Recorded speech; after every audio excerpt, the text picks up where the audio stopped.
My dad was not your typical like father, right? He was his own unique being.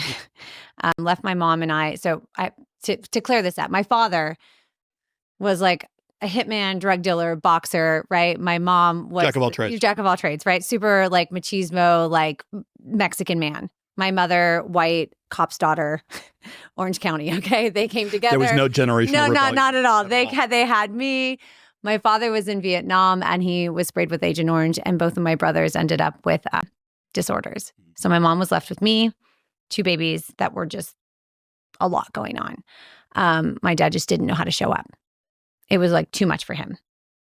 They end up divorcing when I'm 6, but because I have these 2 brothers now that are full of all kinds of special needs, right? And need attention and love and care. My mom's a single mom. My grandma's raising us with her. Like you, I'm the oldest. I step into, I'm going to take care of the boys. I'm going to take care of mom. My mom was a young mom. She was like 21 when she had me. She's trying to go to college, get herself together. So immediately, as you know, at a young age like that, when you're supposed to just be a child, going to school, watching your parents like be an example of what a relationship is for you, right? To one day hopefully look for and have, that shit did not happen. It was like, we're in survival mode. Mom's going to go to school.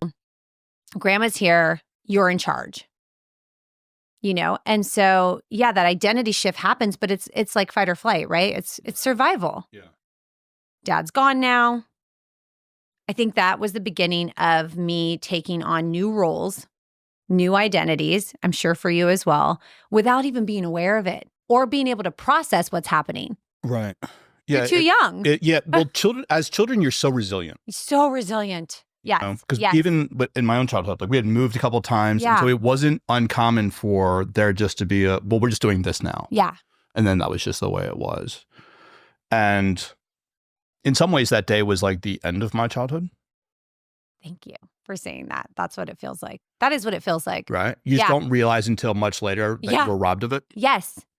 So when I did my EMDR a year ago and we went under, the first point I went to, which I had no idea, was me as a 6-year-old girl standing on my porch watching my parents tell me they're getting a divorce. I had no idea that image was going to be the first point of pain that I needed to heal from.